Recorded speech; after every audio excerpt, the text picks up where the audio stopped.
Hi, this is Phil Shapiro. I'm making this screencast to show you how to play this old math games I designed way back in the early 1990s, and it's Apple II software that you can play on modern computers with an emulator.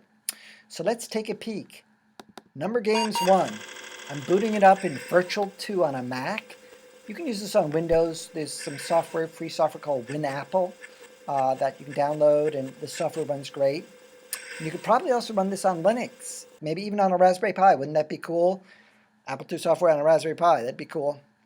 Anyway, let's take a peek. I haven't tried it yet, that Apple II on Linux, but it's all doable.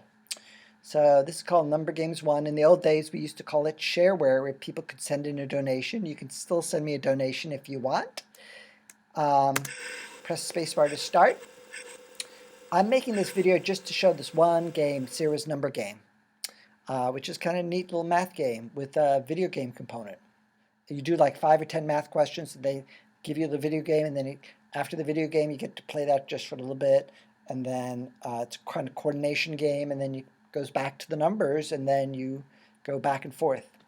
So it's good to show students, children, the video game part, because once they see that, they'll have motivation to do the math part, even though I think the math part's kind of fun.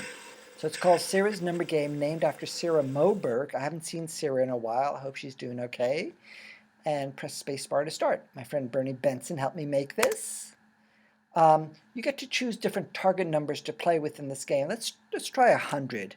That's not too easy, not too hard, but it shows you how the game works. Would you like sound? Let's say yes. So now we're looking for one number in the left column and one number in the right column that together make up 100. So let's try 11 and 89. If we get it right, there's a little bit of animation on the screen and a sound. And over here, we're looking here, it's 98 and 2. There we go. Here's another question. This would be a fun game to make like with a modern programming language, because it's just some random numbers, and some of the Coder Dojo programmers might want to make a version of this game for the web using JavaScript or maybe even Scratch, or I don't know. Here we have 40 and 60. Isn't this fun? I like it.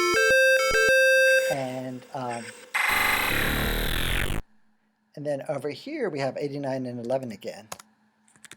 If you get the question wrong, it just doesn't have a little animation. And then soon we're going to get to this game that I want to show you how to play, 28 and 72. I'm kind of rushing through the math, but you can see it's kind of interesting math.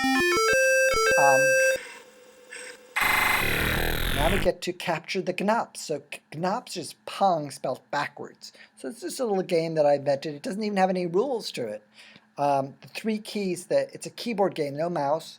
Use H, G, and Y. I'll show you how we play. There's different speeds. Let's try 7 just to start. So these 4 little things are jumping around, and if we do H, we can capture the gnops in the bottom right corner. If you press H at the right time, press escape, and it starts the game again. Let's try, here we are. Now let's just try and get 1 down here in the corner. Boom, like that. And then that was an H, and now I want to get 1 in the bottom left. That's a G, and then 1 up here. So that was a Y. So it's H, G, and Y. And escape. You see, you just make up your own little rules here. It's kind of fun. Let me try and get 2 down here. Boom. Wow, I'm pretty good. I invented the game. Okay, now I want to try and get 2 in the top left quadrant. So how about if we exclude them like that, and then try and capture them like that. Ha! I captured 2 and 2. So captured the gnops. So you play this a number of times, like 10 times, and then it takes you back to Sara's Number Game. And then if you want to get some more of the rules for the rest of the games on this disc, I'll be setting up a website sometime, and you're always welcome to send me a little donation or whatever. But this is Phil Shapiro, and I'm showing you a little bit of Number Games 1. Apple II software. You can run it in the modern day. Isn't this exciting? It's exciting for me. I hadn't seen the software in such a long time. And it's still kind of fun. It's still kind of fun all these years later. And it might even get some children interested in learning computer programming, because let me tell you, it didn't take all that much time to invent this game. So, over and out, Phil Shapiro.